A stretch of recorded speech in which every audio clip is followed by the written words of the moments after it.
Buenas and Hafa members and guests, welcome to the Guam Chamber of Commerce virtual October 2021 membership meeting. I've been hearing a lot of references of late to pandemic fatigue, not to be confused with the fatigue experienced from the actual virus. This fatigue is related to the burnout people are experiencing from dealing with the stresses of constant fear of the virus on top of the changes in our way of life. In an article in UC Davis Health, Dr. Herman Simmet advised, we know that there are two kinds of stress that have long-term effects on our mental well-being and physical health. Intense stress and prolonged stress, and we have both.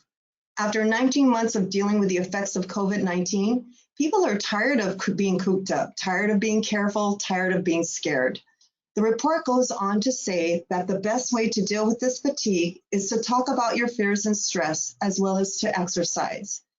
I believe that added to this is to do something that makes you feel like you're making it better, akin to the old cliche, when life gives you lemons, make lemonade. Our island is experiencing the worst unprecedented economic challenge since World War II. Our tourism industry came to a halt, affecting nearly a third of our private sector workforce. Thousands lost their jobs, and many are still unemployed. Many businesses have shut their doors, and many more continue to struggle to survive. The latest information on our tourism industry is that there's no hope for recovery this year, and that it is likely tourism will take 2 to 3 years to rebound. The Guam Chamber of Commerce, in the early months of the pandemic, when it became apparent that our economy was in turmoil, chose to do something. In July 2020, we established a think tank committee made up of industry professionals to examine our economic infrastructure and discuss initiatives that would work with our current framework and labor pool, as well as pave the way for growth and sustainability. We also looked at how we could foster development and sustain new industries that capitalize on our existing strengths and encourage our workforce to seek higher skill sets. The committee worked on the feasibility of 10 initiatives, which resulted in a white paper that was presented to the Guam Economic Development Authority and the Governor of Guam. The Governor not only embraced this effort, but added a few of her own that her administration had been working on. The Guam Economic Diversification Working Group has been hard at work since its establishment under the leadership of Siska Hutapea, Frank Campillo, and Joe Cruz. Each of the original 10 initiatives has a chamber member who leads this working group. There are government representatives on each committee that the governor has tasked to assist the group. This is a true private-public partnership that is focused on pushing for these industries to come to fruition. We are excited to hear from our chamber chairs on the progress the group has made. There have been some great wins for some of these initiatives, and we are proud of the work the group is doing.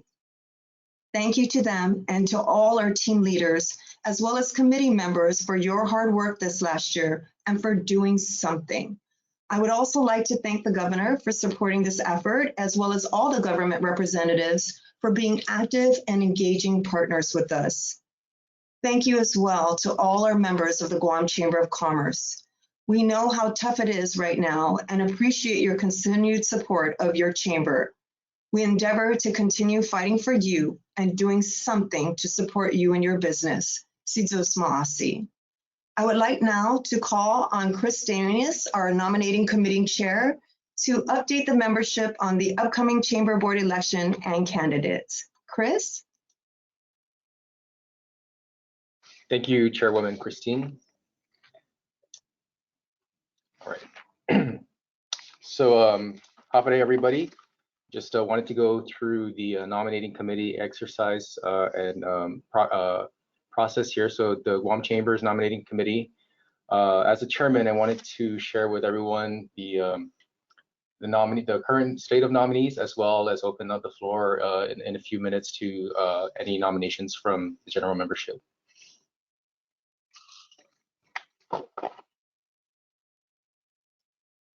So just to give everyone an update, so there are 7 seats to be filled at the November 17th election, and the 5 candidates garnering the highest number of votes shall serve a term of 3 years as a voting director and then there will be 2 candidates who garner the next highest votes, and they will serve a term of 1 year as a non-voting alternate director. So now to go ahead and introduce the candidates.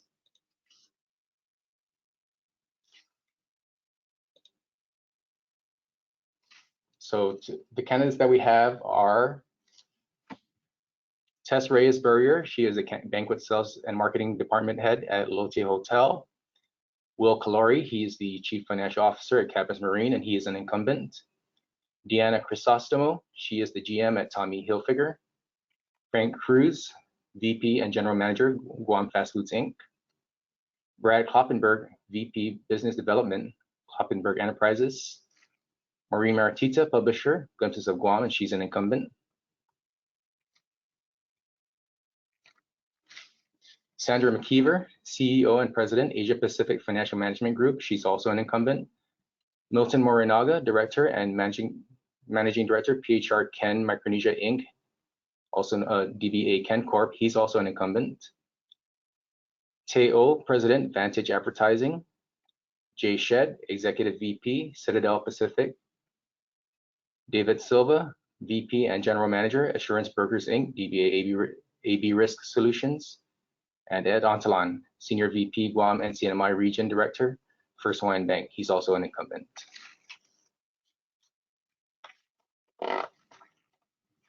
So at this time, I'd also like to open the floor for nominations.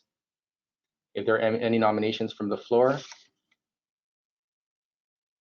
I would now like to open the floor for today's meeting for nominations for the Chamber Board of Directors. Members interested in this position need to be in good standing with the Chamber and be a voting member.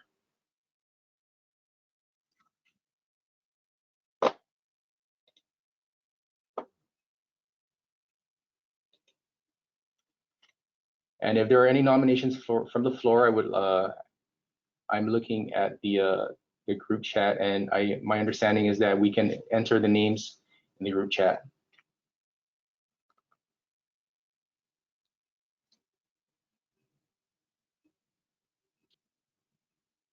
Hi, Chris. You know, we did get a correction, and so this is our apology to Mr. Milton Morinaga. His correct title is Senior Advisor for PHR Ken Corporation. All right, thank you, President Kat. And then we did get a nomination from the floor for nomination for Mr. Charlie Hermosa of APL, and we would like to advise the nominator that Mr. Hermosa was contacted and invited to participate, but he has declined the nomination. So we will, if there is any other nominations from the floor, we would entertain them in the next minute.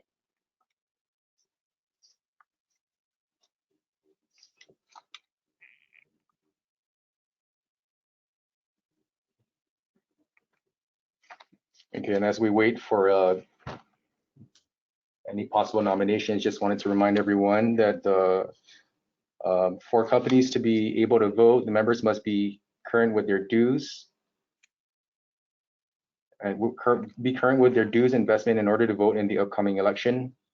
Individuals listed in the Chamber's 2021 membership roster will be allowed to vote on behalf of the company. For proxy voting, please email the Chamber staff for details. So once again, if there are any nominations from the floor, please feel free to enter them in the GoToMeeting chat. Thank you, Mr. Chairman. So quickly, there has been a nomination for Ms. Sandra McKeever, but we would also like to let the nominator know that Sandra McKeever has already accepted and she is on the part of the candidates list. And lastly, there is a motion to close the nomination from the floor by Chamber Member Monty Mesa. If we could have a second, then we can, okay, we have a second, and that second was made by Member Juan Carlos Benitez, Mr. Chairman, so we can close the nomination if that is something that we can do, sir. Thank you, President Catherine. The floor is now closed for this year's board nominations.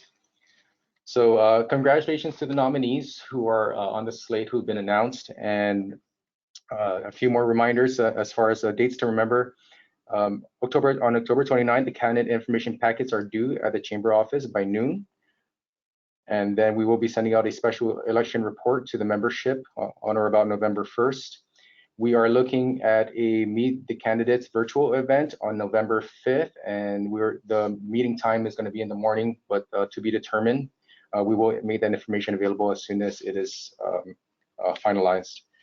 And then on November 10th, absentee voting will be available. Virtual links will be sent to members in good standing. And then November 17th, the voting ends at 12 noon.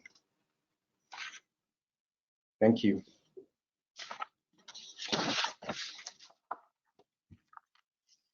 Thank you very much, Mr. Chairman, Chairman Chris Duenas from the Nominating Committee. Welcome again to our members. Thank you for being here today. I just have one more announcement before we introduce our speakers.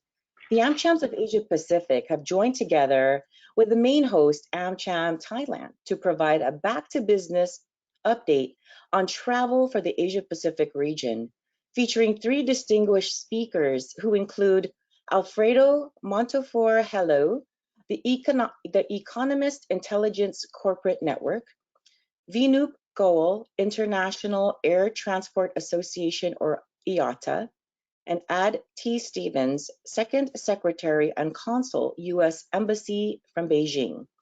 The virtual conference will feature destination-specific breakout sessions where there will be an opportunity for interactive discussion about country-specific information. And these countries and areas include China, Guam, Japan, Malaysia and Singapore, Myanmar, Taiwan, Thailand, and Vietnam.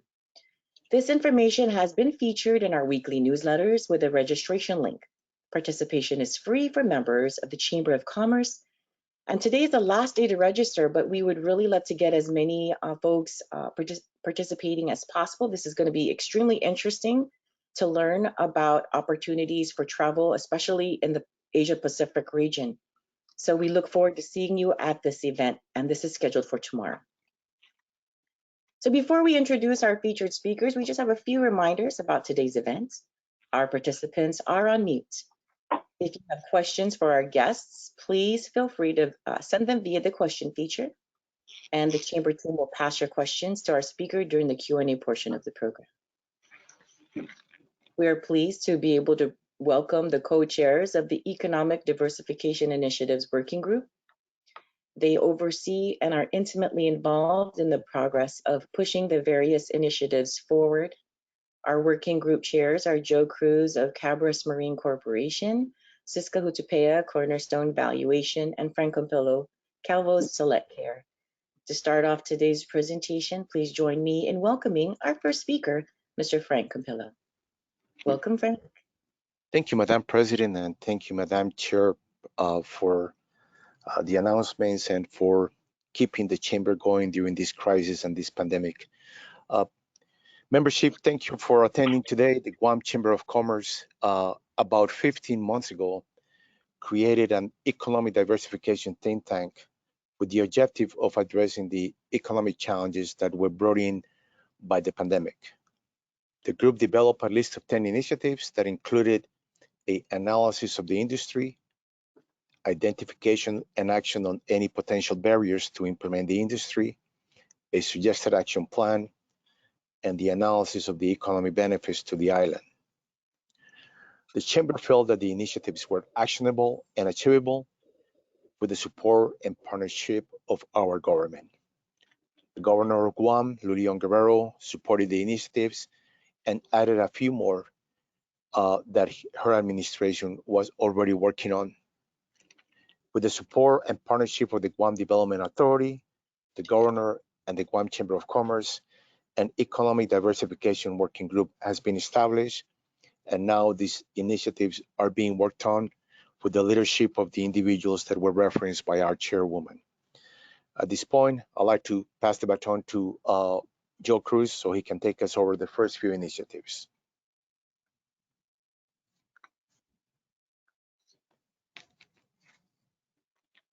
Thanks, Mike. Great introduction, and good morning to all the members of the Guam Chamber of Commerce. So over the last 15 to 16 months, the Economic Working Group has been working collaboratively with various members to include, as Catherine mentioned earlier, private sector as well as public sector representatives. Just to put things in context, over the last 14 months, we've seen a variety of changes in our COVID status. In July, when we started the think tank, at the time, we were still heavily into the COVID pandemic, and we're still unsure as far as vaccinations and other requirements in order to stay safe during this period of time. We've had several elements of our economy that were impacted as a result, and so the think tank had focused on solutions to these challenges and ways to diversify our economy, considering our major form of generating income for the island, tourism, has been severely impacted. For construction and labor, we looked at the different situations that we're facing our island as far as construction needs. The construction industry, related to the military buildup, has been heavily underway during COVID. Its impact was minimal in terms of progress. So the major challenge during this time was delivering a manpower capability that would support the increasing number of bids being awarded by the U.S. government. Initially, the H-2 situation was problematic in July 2020, but over the course of a few months during the pandemic, the immigration situation improved, and the result, contractors were able to bring in H-2 workers to further enhance their employment capability, or the personnel capability they have locally. So in the Labor Department, while we addressed that need, the other requirements, of course, were the outside the fence projects that were not being addressed. Specifically, the government of Guam has over $750 million worth of projects that are currently outstanding. Our Public Works Director, Mr. Vince Ariola, in an effort to execute many of these projects, has developed a marketing program internally to entice local contractors to start bidding on government projects. Some of the challenges that we saw during this last 12 months is government projects were being let out, but there were no bidders for a variety of reasons. So Vince and his team at Public Works identified these challenges and have developed a marketing program to entice local contractors who now have their manpower situations rectified to start bidding on these government projects. One of these solutions, of course, is to consolidate several of these small projects into one larger one to make it more attractive for contractors to bid on. The other dilemma relative to construction that we had to address was the building permit process. As we have all heard, there has been a building permit working committee that's being led by our former governor, Carl Gutierrez, who has made progress in developing an RFP to issue a solicitation to automate our entire building permit process. The Economic Working Group have identified the building permit procedure as one of the major challenges that we needed to resolve in order to entice outside the fence construction activities to be implemented. So at this point, the building permit RFP is currently with the Attorney General's office, getting its reviews before it's put out on the streets for competitive solicitation to select a contractor to develop that automation.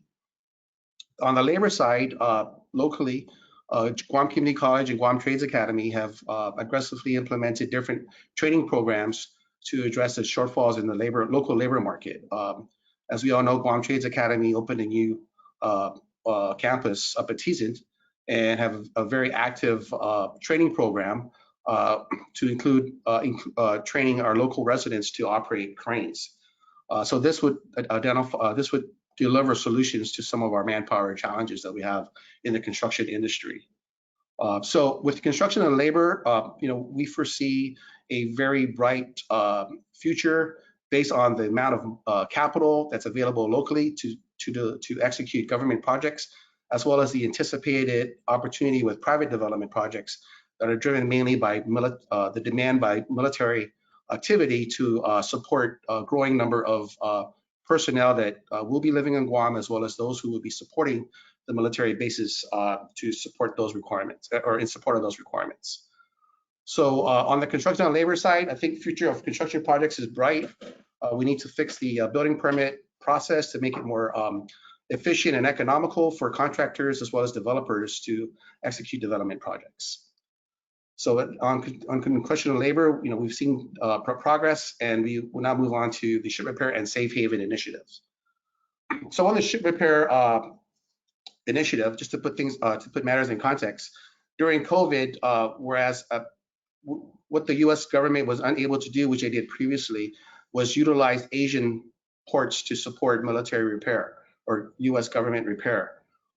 Considering the impact that COVID had in the various countries that were in support of ship repair, challenges of bringing original equipment manufacturer technical representatives into the various countries was a major problem.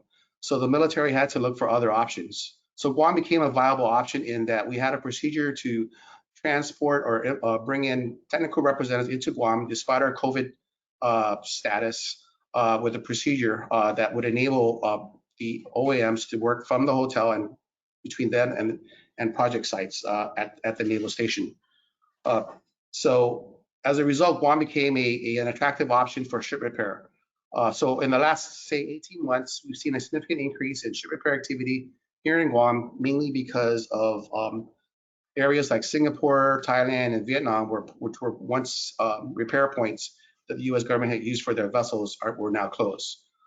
As a result, Guam has become a viable option. We've been able to deliver a product that the U.S. government has found acceptable, and we're continuing to work on our major challenge, of course, which again is manpower development.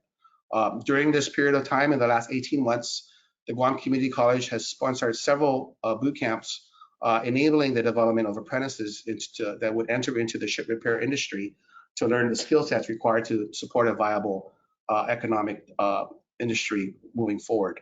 Guam has proven itself as a viable option for repair based on the capacity we currently have, and as long as we continue to develop the manpower and the acceptable work products that we have been able to deliver, we believe that we can continue to support this requirement in the region. Moving on to safe haven, like ship repair, all military ships who used to use Asia as liberty points were now unable to do so. Guam became an attractive location for safe haven activity, where sailors coming on ships can come into Guam, vaccinated, and can partake in the offerings that Guam has to accommodate their port visits. To date, we've seen a significant increase in this activity. Most recently in August or September, I believe, we had a group of United Kingdom vessels with the British fleet come to Guam, mainly as a place for their sailors to do rest and recreation, and found Guam to be a safe and reliable place for this. I think within the military itself, as well as something that the Initiative Economic Working Group is establishing, is a marketing effort to promote Guam further as a location where military ships can come bring their sailors to Guam for rest and recreation, as well as liberty in a vaccinated community where it's safe from both a health and security standpoint for their crew members to get some rest from their missions. So moving on, I think that's it for ship repair and safe haven. I think we've seen some major wins in these areas in that, considering the tourism challenges that we've had with safe haven, we're able to bring sailors down to Tumon who are able to use hotel facilities and other partake in other local services that are available to the island. All right, that's all I have for construction, ship repair, and safe haven. So in satellite launching, I guess we're pleased to advise that Virgin Orbit has established an operation on Guam, working with the Guam International Airport Authority, are seeking an FAA license for a spaceport designation launch site. Currently, the challenges, again, is related to workforce development, training, and sourcing talent. But with a group like Virgin Orbit, we foresee this economic activity to further blossom in the next 24 months. So relative to this initiative, we believe that this is something that's very viable and doable in the very near future. Next initiative. So attracting investment to Guam. This initially started as an effort to attract business from Hong Kong due to the political challenges there to relocate to Guam. Over the last 14 months, we've seen this effort evolve into not just attracting Hong Kong businesses, but businesses in Asia that are concerned about their security and safety issues that currently face their respective countries. So this effort now is branching out to include areas like Taiwan to increase our visibility in those markets to attract Taiwan investment to Guam, which we foresee as a very viable opportunity that we can achieve as well. I think the major challenge with this initiative is their ability to travel between Guam and Taiwan to entice, of course, the various Taiwan businesses and other regional Asia businesses to visit Guam to look at the different opportunities that we have here. Our chairman, Mr. Ernie Baleto, has worked a marketing program and a strategy that would help further this cause as the markets open up for free travel. Thank you, and that's all I have.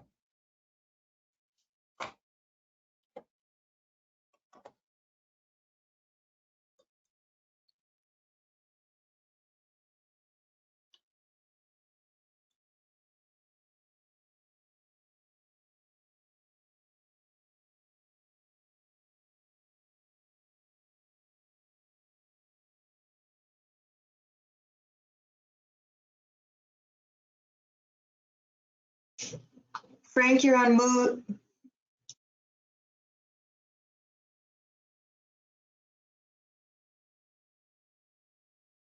Thank you. I was saying thank you, Joe, for that briefing. And I was saying that part of the challenges of delivering on these initiatives has also been COVID itself. We haven't had the chance to travel. Some of the countries that we have aim as our destinations to attract investment from are still in quarantine, but we continue to work on all of these initiatives. I'd like to brief you on captive insurance. Captive insurance was introduced to Guam in the mid-90s. And 25 years later, we only have 4 captives, and those captives are mainly local captives. In the meantime, the FSM established its captive insurance market or initiatives in 2009. They now have 23 captives with over $740 million in premiums and $1 billion in assets. Hawaii also established their captive insurance program about 30 years ago. They have over 242 captive insurance companies with premiums exceeding $10.1 billion in premiums and $32 billion in assets. In order to foster interest in Guam as a captive insurance domicile, it has become apparent that we need to update our program, requirements, and benefits to become competitive in the market. The Captive Insurance Group, which is led by Christine Baleto, has been working very hard to address the changes that need to be done.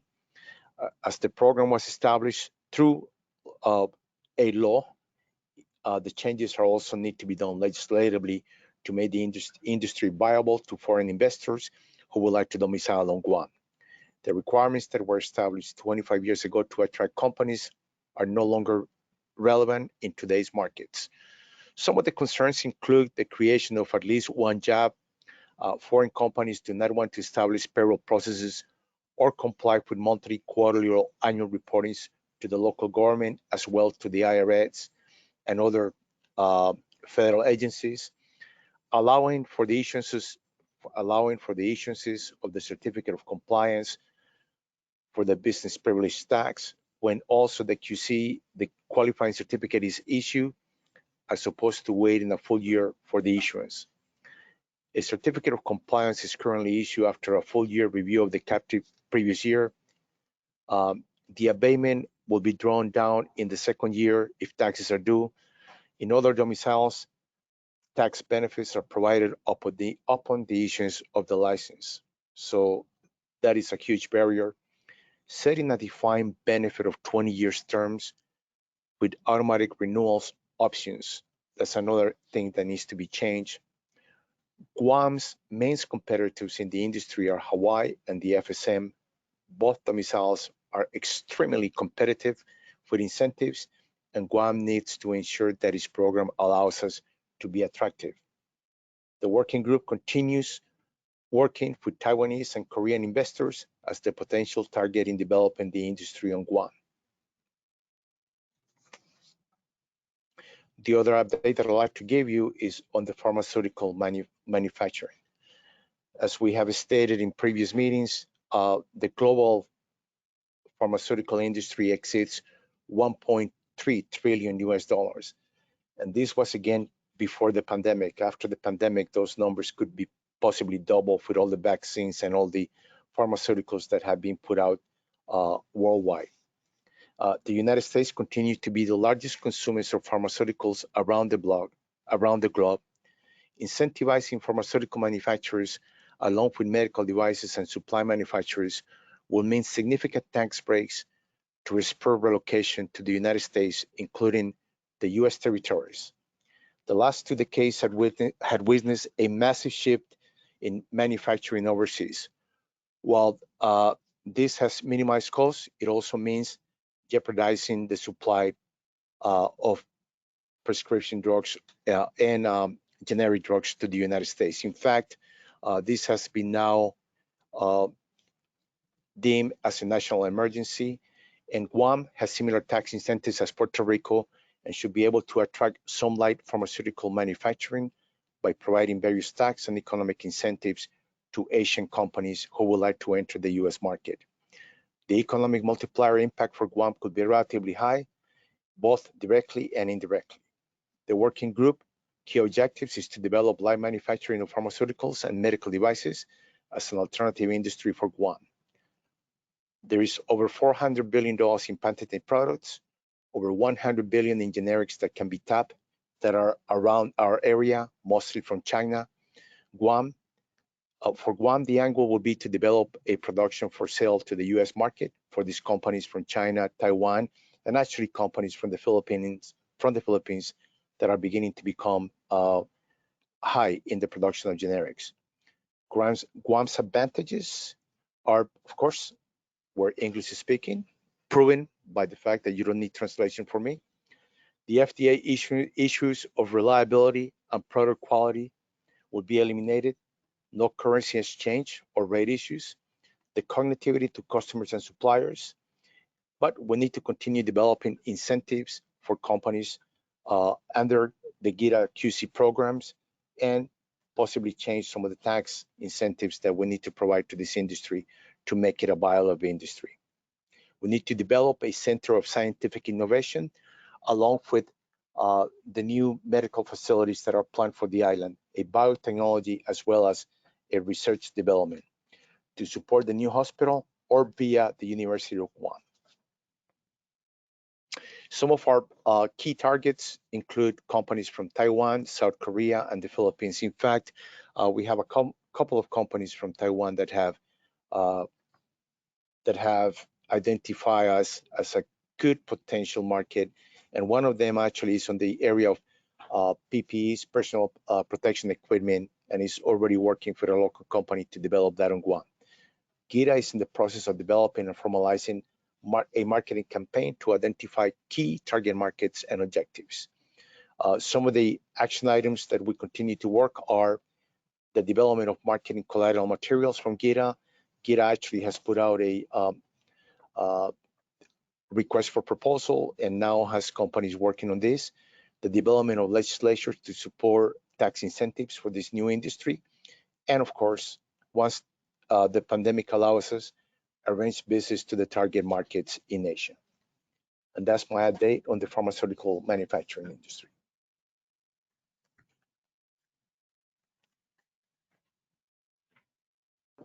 Next, we are going to pass the baton to Melanie Mendiola. Melanie? Have a day. Thank you, Frank. And good morning, everyone. So I will be talking about the circular economy efforts as well as our efforts in agriculture and aquaculture. So even prior to the pandemic, agriculture and aquaculture in particular were the governor's selected industries that she tasked GEDA and other government agencies to work on. Early on, we forged a great partnership with the University of Guam Center for Island Sustainability and took a look at all the industries discussed by the leads through the, what we did was we viewed through the lens of sustainability and growing our economy in a way that has a lighter environmental footprint. With that in mind, our circular economy initiatives touches many industries, construction, hospitality, food production, etc., but has removing waste from the waste stream as the focal point. GEDA revamped a qualifying certificate that was dead in the water for almost 20 years to encourage this industry through tax abatements and rebates. It's one of the most generous qualifying certificate programs there is. And we shaped it so that businesses who removed a significant amount of waste from the waste stream could qualify for this QC. We received the first notice of intent to apply this year. So imagine we had a QC that was dead, no applicants for 20 years. It was in public law for about 6 months, or I'm sorry, less than 6 months, maybe like 4 months before we received a notice of intent. The company that intends to apply wishes to consolidate construction waste and find ways to keep it out of our landfill through shipping it off island or purchasing technologies to repurpose waste. And in line with that, prior to the year's end, the Chamorro Village will have a maker space, and this maker space is sponsored by GEDA and further assisted through ARP funding, which will be equipped with 3D printers and other sorts of equipment that will help small-scale entrepreneurs test out their ideas through the lens, again, of sustainability and the circular economy. Agriculture and aquaculture efforts in the last few years have been focused on organization and scaling efforts. Agriculture continues to struggle. We're working on a direct farmer grant that provides assistance for farmers to develop economies of scale on their operation, in addition to promoting more niche farming. So encouraging farmers to do to grow stuff that that the market pays a premium for freshness and organic methods. There's a renewed interest in livestock, not just poultry, but especially for other types of livestock such as pigs. And the Department of Agriculture is looking to acquire a mobile slaughterhouse in 2022 that can go from farm to farm and slay your animals. Aquaculture, what the Aquaculture Committee is doing, the Aquaculture Subcommittee is doing, I mean, we're not just working on your uncle's backyard tilapia tank. Last year, GEDA was awarded a $120,000 grant to do some commercial aquaculture planning work. The heavy lifting is really in the area of navigating the landmines of federal permitting. The US EPA, the Army Corps of Engineers, the US EPA is, US regulations are by far much more cumbersome than other countries. We're adding apprenticeships in aquaculture to the Guam Registered Apprenticeship Program, the GRAP program, to bring down the cost of private enterprises to train technicians. In addition, aquaculture and agriculture businesses, they do have their own qualifying certificate to claim tax abatements. We hired a leading aquaculture consultant, Dr. Jim Wyben. So Dr. Wyben's claim to fame was developing the specific pathogen-free shrimp, which became a real game changer for the Hawaii aquaculture group. Hawaii now exports 30 million a year in broodstock.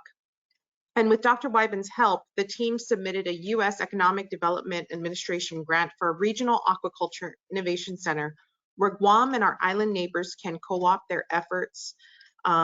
Specifically, we're looking at aquarium and ornamentals, broodstock for eating, so similar to the SBF shrimp model, so applying that same model to other forms of other seafood delicacies, and reef restoration cultivation. So to give you a picture in your mind, we would essentially become the nursery of the world with regard to regenerating reefs.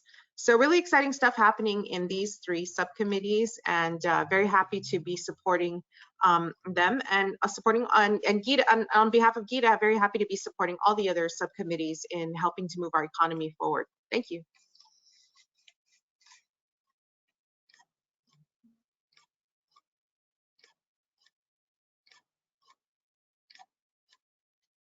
So I believe we're turning it back to, turning it over to questions with the co-chairs. Turning it back to our president. Yes, sir. We do have several questions. Are you ready for them, guys?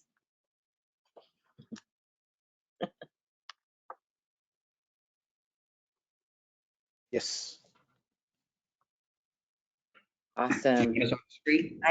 I'm so sorry. I just wanted to apologize to everybody that I was just having so much trouble with the screens, and I don't know what happened to the question slide. So you've got our faces today, but we have the chat online. So the first question, I believe it's going to go to Joe. And that first question is, how many ships have we seen so far, and what is the projection for the rest of the year? I think since June of last year, we probably had about 8 ships that came through Guam for repair, and these repair periods were anywhere between 15 days to 30 days. As far as the rest of the year is concerned, there's currently 1 ship in repair. There's 2 more expected, November and January, and then 2 more the early part of next year. So about 5 or 6 over the next 8 to 10 months. Wow, thank you.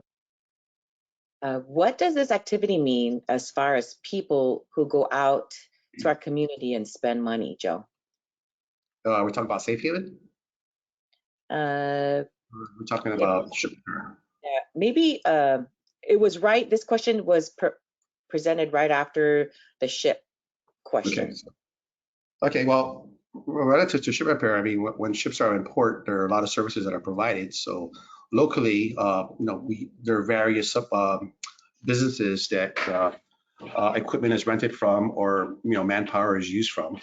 But in addition, the ship repair companies in Guam are able to employ their workforce and continue to sustain a capability on Guam to support other ships coming in. So as far as the local spend, I mean, spend is everywhere from the crew going out of the ships into town, or just the repairs activity that's ongoing. Thank you.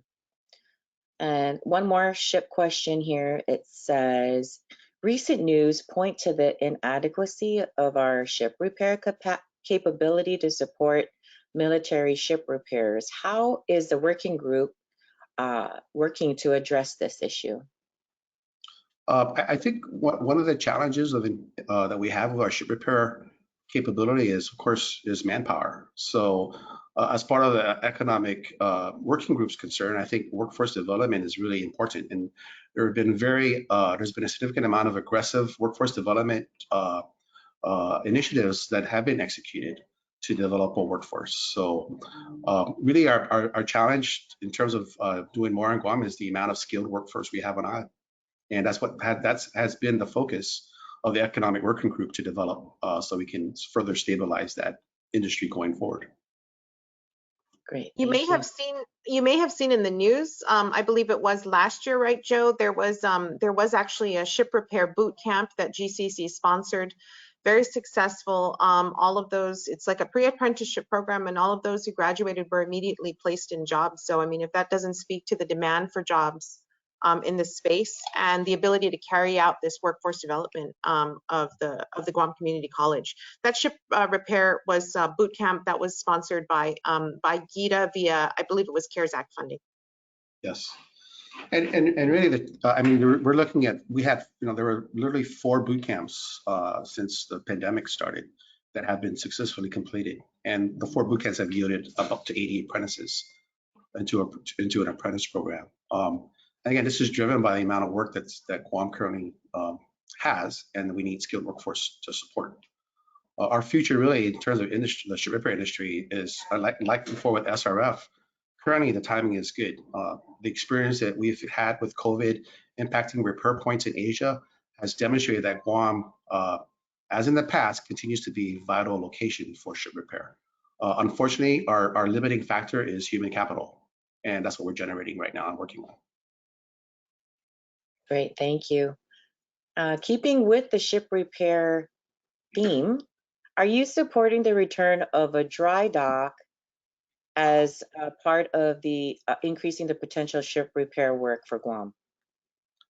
I think over time, the answer is yes. Again, just like everything we're doing right now, a dry dock requires a lot of people to work on it.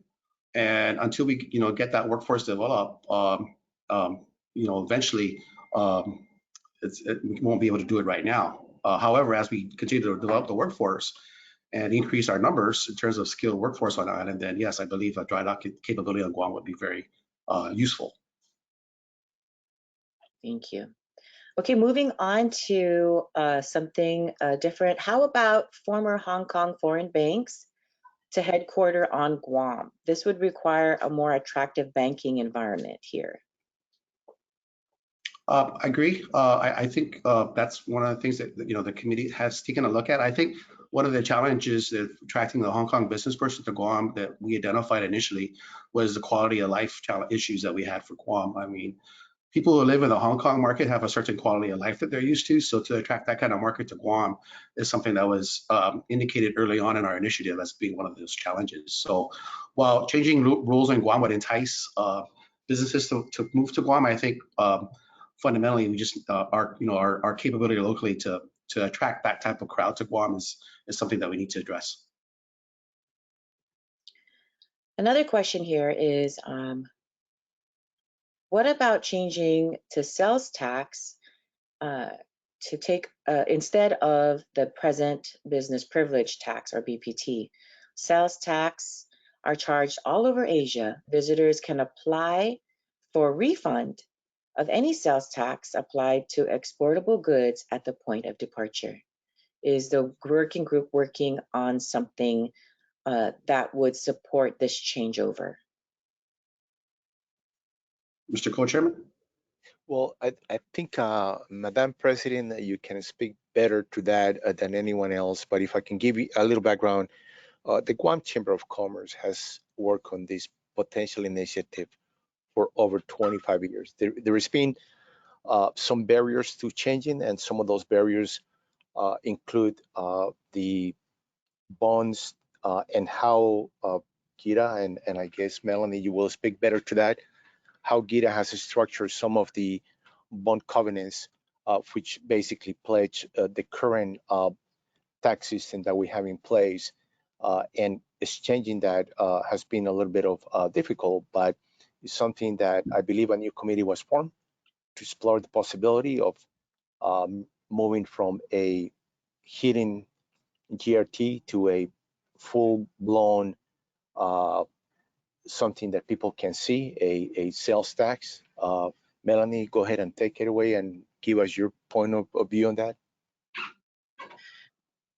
Sure. I think, well, GEDA's point of view is largely in line with a path to a sales tax as opposed to an outright. I think philosophically, there have been different points of views as to the effects of a sales tax, because the visitors industry has more than once stated that they believe that a sales tax would hurt the retail environment down in Tumon. As such, I think we have to approach it in a balanced way. One of the things that has been discussed has been a path towards a sales tax by first looking at an internet sales tax. So currently, if you order from Amazon.com, Amazon doesn't pay BPT, although they theoretically owe BPT. But if there was an internet sales tax that would mirror a sales tax, that might be medium in the medium term. This is not something that currently has been explored at the kind of the strategic level. This is not something we're currently actively exploring, because I think when it comes to COVID right now, we're all about reducing and making things easier on people, not making things more difficult. Having said that, I think that the long-term strategy with a path towards eventually having a sales tax would be good. The statement about the bonds, it's true. Some of our bonds are pledged to BPT. These are bonds that were put into place, 10 or so years ago in previous administrations, et cetera. And so that does, to some extent, encumber us and kind of handcuff us to the BPT for a while. But generally, if there's a plan to a plan for a replacement, it can be done. It's just a little bit more complicated and would involve, it would just involve a lot of costs. It would involve the changing of contracts and our bond indentures and things along those lines. Yes, and thank you.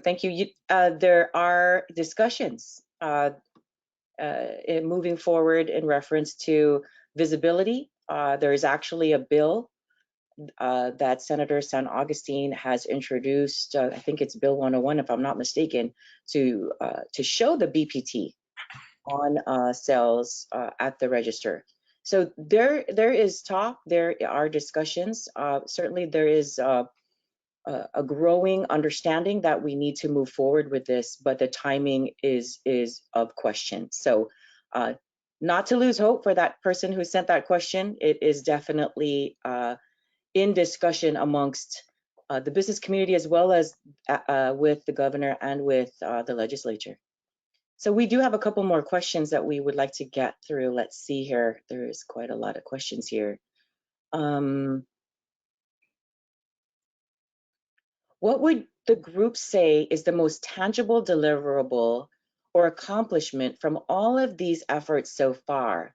And what would you say, and what would they say if the next, and what would they say is the next for job creators and workers to expect? So what is the most tangible deliverable that we've been working on? And what would we say would be the next for workers to expect? If I could be the first one to take on that one, the most tangible deliverable that we have seen actually is the ability for private and public industry to work together. The fact that this came out of the Chamber of Commerce initially, and through the support of the governor and through the support of GEDA, we've been able to put together this task force to continue in the execution of these initiatives. That alone has been a major barrier that we have been able to remove and work together very well. So that's a huge deliverable. In regards to actual, as Joe was referring, just showing the number of ship repairs that are coming to the island, and also the number of visiting vessels that are coming to the island and will continue to come to the island. That also has been a huge deliverable. In regards to pharmaceutical and light manufacturers, manufacturing of medical equipment, we actually have a company that has signed, a Taiwanese company that has signed with a Guam company to actually start producing PPEs on Guam. Melanie alluded earlier that the ability for us to use 3D printers in the island in the future will probably enhance our ability to deliver in some of these initiatives, because the amount of labor needed will be reduced and will be now used, or computers and 3D printers will be used. So you can imagine a company in Taiwan using a 3D printer in Guam and doing some production of either light PPEs or light medical equipment. So that's what I can say are some of the main deliverables that we have accomplished in the last 14 months. I'll let Joe and Melanie speak to what they think are goals that have been delivered. I think you said it well, Frank. I think you're correct. You've identified what we think are the, I guess, the quote unquote, the wins over the last 14 months that we've been able to deliver. I think there's still a lot of work to be done. As the world opens up, people get vaccinated, and there's free travel that's able to be accomplished between the varying markets that we are targeting. These initiatives will continue to evolve. So hopefully the next update we have would generate more results that we can quantify for the island to see. Thank you. Is the group looking at taxing hotel occupancy tax to the VRBO offerings in Guam, as well as taxing Amazon and other online vendors? Does anybody know? We haven't discussed any of that. I think we can say that first of all, we're not a tax authority, and second of all, we're not necessarily looking at taxation. We're looking at replacement, for instance, of what we believe is an antiquated system of taxing, which is the GRT, with a replacement of something that is seen as a visible GRT, or vis-a-vis a sales tax. But I don't think this entity is in charge of taxation. We're looking at growing our economy, bringing new industry to the island, and by bringing new industry to the island, that will bring new taxes to the island, which may replace the need for higher taxation. So we're not in the taxing business, ladies and gentlemen. Yep.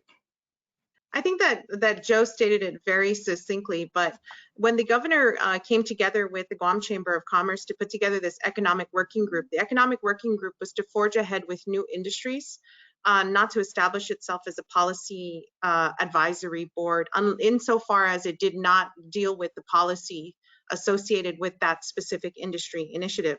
So I think you'll see a lot of work coming out of these, the respective subcommittees. A lot of work has already come out with regard to policy changes, administrative changes that make us a more business-friendly environment. But also to go back to the last question about the biggest accomplishment, one of the biggest accomplishments of the Economic Working Group has been bringing the private sector to the table with regard to the government of Guam.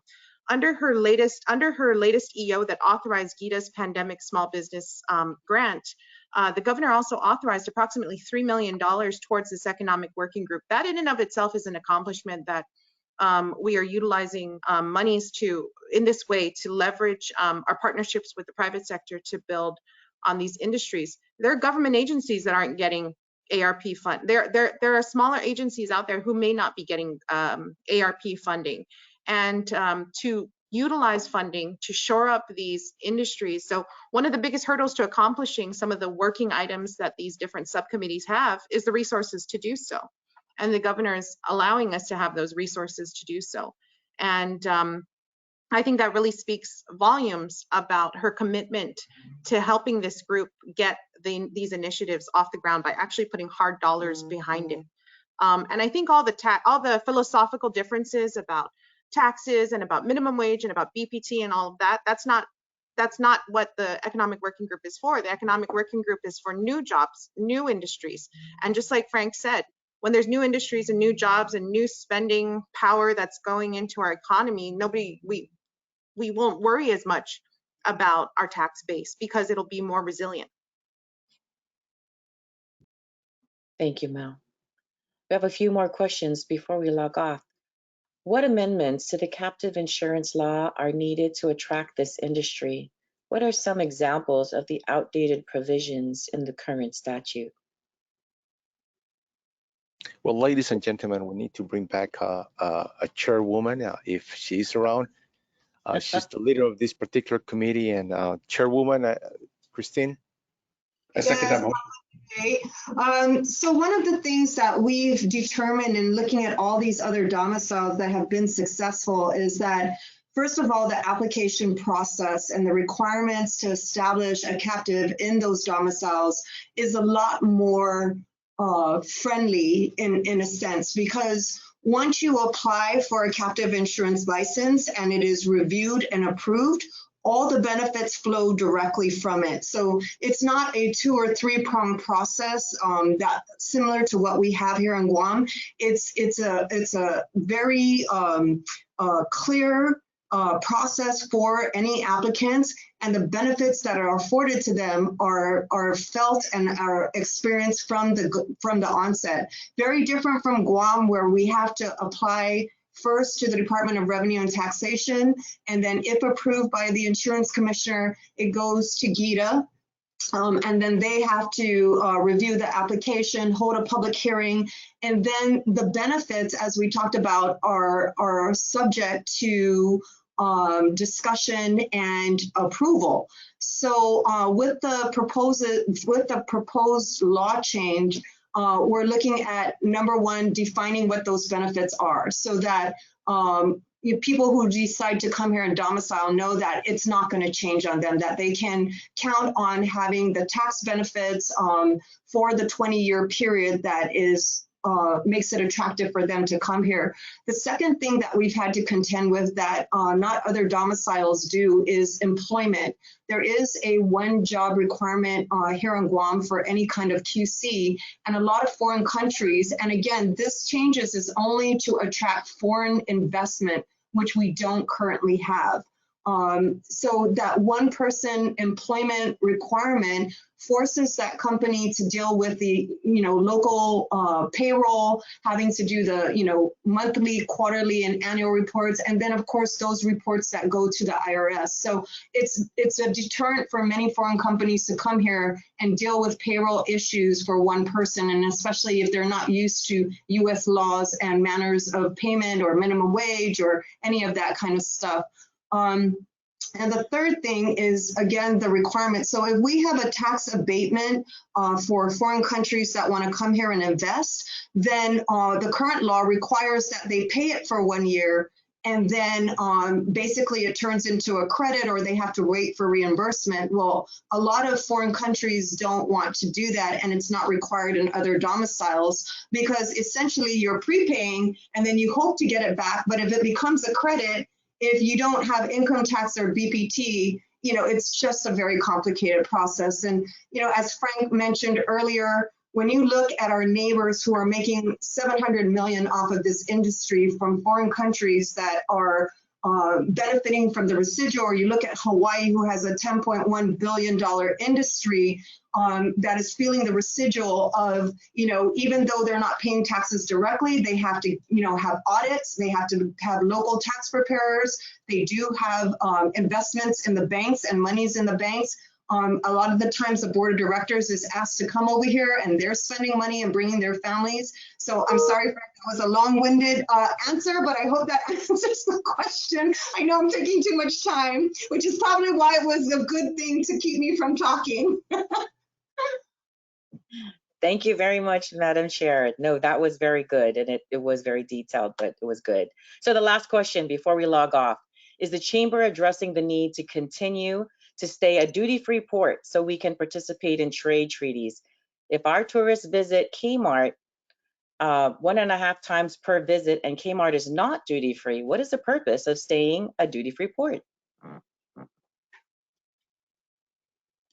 Sorry, I can't answer that question. It's out of my realm. Yeah, so there is discussion. Back in the day when when the Tumon folks were very strong about keeping Guam duty free. The